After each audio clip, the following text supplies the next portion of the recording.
You just yawned, didn't you? Or you're about to. I said the word yawn twice already, and there's a decent chance your jaw is doing that thing right now. That slow, unstoppable stretch you can't fight, even though you're not even tired. And here's the weird part. You're doing it because I made you think about someone else doing it. You've never met me. I'm text on a screen. And I just reached through your phone and made a specific muscle in your face do something involuntarily. If that doesn't sound insane to you, you haven't thought about it hard enough. By the end of this video, you'll know exactly why your brain is wired to copy one of the most pointless things another human can do, and why that might be one of the most important clues we have about what makes us human in the first place. Let's zoom out for a second. Yawning itself? Not that weird. Lots of animals yawn, dogs yawn, cats yawn, fish yawn, even fetuses yawn in the womb, which is deeply unsettling if you picture it too hard. It's a reflex. Your jaw drops, you suck in air, your eyes water, it's over in 5 seconds.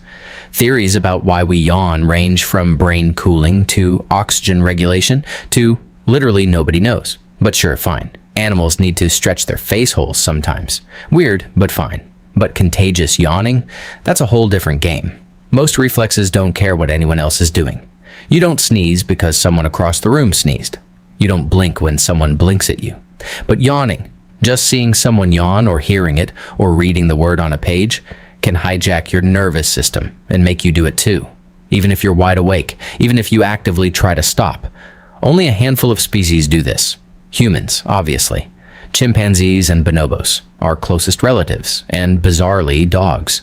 But only when they're watching humans yawn. They don't catch yawns from each other, they catch them from us, which suggests they learned to read our faces so closely that they started mimicking an unconscious reflex.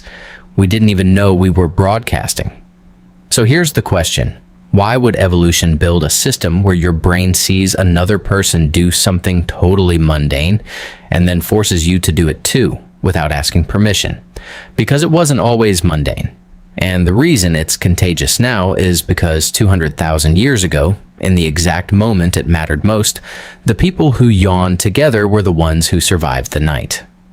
Let's go back to East Africa, around 200,000 BCE. Early Homo sapiens, anatomically modern humans, but barely holding on in a world that's actively trying to eat them.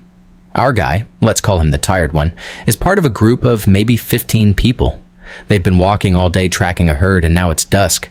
They found a decent spot. Some rocks for cover, a small fire, enough visibility to see anything coming.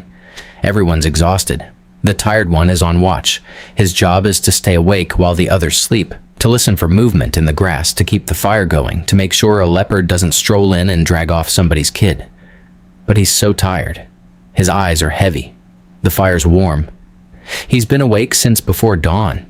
And his brain is starting to do that thing where it wants to shut down whether he likes it or not. So he yawns. Big, jaw-cracking yawn. Pulls in a huge breath of cool night air. It doesn't wake him up exactly. Yawning doesn't actually do that despite what people think, but it does something. The leading theory is that it cools his brain slightly, just a degree or two, through increased blood flow and the evaporative cooling of all that air rushing past the sinus cavities. A cooler brain is a slightly more alert brain. For a few seconds, he's a little sharper, but here's the key thing. The guy next to him, who was also starting to drift off on watch, sees him yawn, and immediately yawns too. He didn't decide to. He didn't think, oh, good idea. I should also regulate my brain temperature. His brain just saw the tired one's face do the thing and fired off the same motor pattern automatically. Mirror neurons, clusters of brain cells that activate both when you perform an action and when you watch someone else perform it, lit up and his jaw dropped before he could stop it. Now 2 people just got a tiny bump in alertness instead of 1. And then a third person yawns. And a 4th. Within 60 seconds, everyone on watch duty has yawned. Not because they all independently decided to, but because one guy's reflex spread through the group like a wave. They're all slightly more awake now, all at the same time, without anyone saying a word. This is called behavioral synchronization, and it shows up all over the animal kingdom. Birds flocking, fish schooling, armies marching in step. But contagious yawning is one of the sneakiest versions because it doesn't feel like synchronization. It feels like nothing, just a yawn. But out here, On the African savanna, when you're one of 15 scared primates trying not to die in the dark, that unconscious wave of alertness might be the only reason you wake up tomorrow. So that's one theory. Contagious yawning started as a group vigilance tool. Everyone syncs up their alertness at the same time, which is useful when you sleep in shifts and can't afford to have the night watch doze off. But here's where it gets messier. That's not the only theory. And honestly, it might not even be the main one anymore. Because here's the thing about contagious yawning. It doesn't just happen when people are tired. You can be wide awake, fully alert in the middle of the afternoon, and still catch a yawn from someone across the table.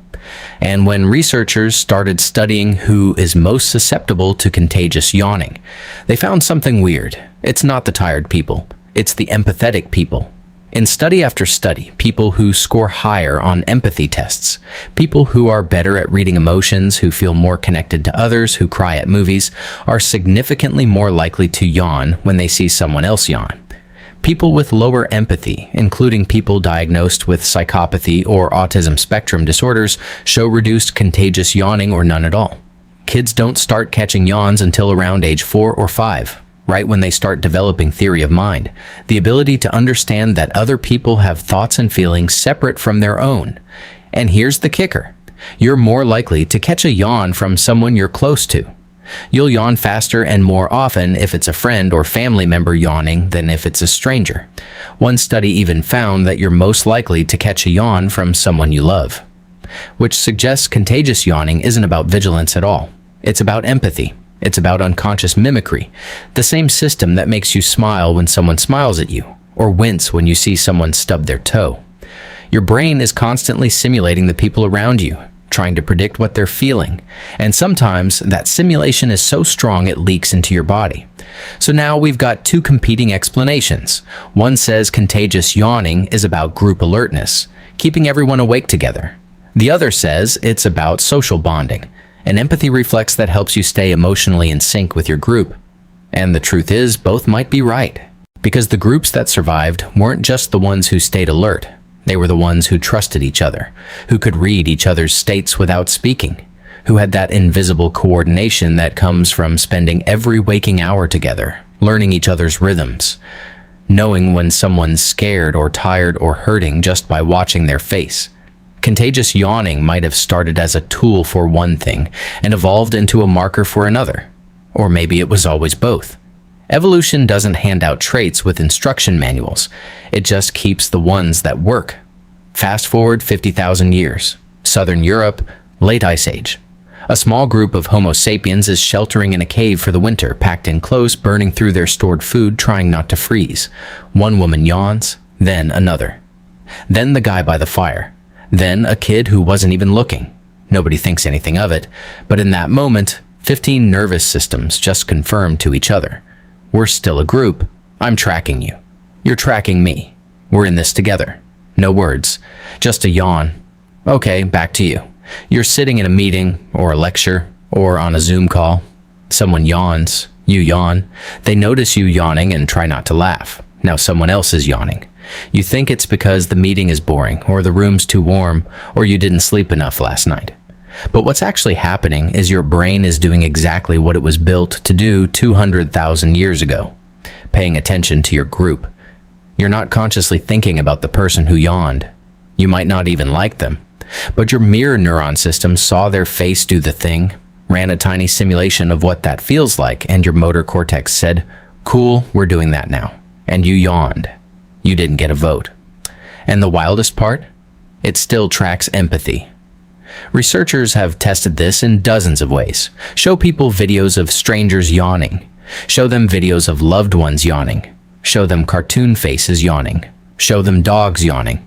The people who yawn the most are the people who score highest on empathy measures. The people who yawn the least, people with alexithymia, people with certain types of brain injuries, people with psychopathic traits, are the ones whose mirror systems don't fire as strongly.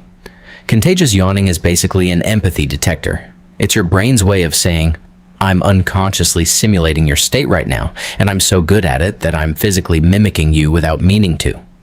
Which makes it one of the most intimate things you do, even though it feels like nothing. You yawn with your family at the dinner table. You yawn with your coworker during a long meeting. You yawn with a stranger on the bus and make awkward eye contact. Every time your brain is briefly stepping into their experience, running a little prediction of what they're feeling and broadcasting that back through your body. And you've done it thousands of times without ever noticing. Oh, and one more thing. Dogs. Dogs catch yawns from humans. Not from each other, just from us. And they're more likely to catch a yawn from their owner than from a stranger. Which means, at some point in the last 30,000 years of domestication, dogs got so good at reading human faces that they tapped into our empathy system and started mimicking a reflex that has nothing to do with them. Your dog yawns when you yawn because they're watching you that closely. They've spent 15,000 years learning to read your face like a member of your species, and now they're running the same simulation your best friend runs when you're tired. If that doesn't make you feel something, I don't know what will. Here's the part almost nobody knows. You can catch a yawn from someone who's blind. Researchers tested this. Blind people, people who've never seen a yawn in their life, still yawn contagiously when they hear one. A recording of a yawn, a person yawning in the same room, even a detailed verbal description of a yawn, it's enough. The empathy system doesn't need the visual. It just needs the idea of another person doing it. Which means contagious yawning isn't really about yawning at all. It's about the fact that your brain is constantly, unconsciously, obsessively trying to model the people around you. And sometimes that model is so strong, so automatic, that it hijacks your body and makes you become them for 5 seconds. You've been doing it your whole life. You'll do it tomorrow in a meeting, or tonight on the couch, or right now reading this sentence. And you still can't stop it. If you've ever wondered why we cry at movies, or why some people don't, I made a video on that too, because it's the exact same system doing something even weirder. But for now, just notice it. Next time you yawn because someone else did, don't fight it. Just remember, that's 200,000 years of evolution telling you that you're not alone, that you're part of a group, that someone else's state matters enough to your brain that it's literally copying it into your body without asking. It's not a bug. It's the feature that kept us alive long enough to become human. And yeah, you're probably yawning right now.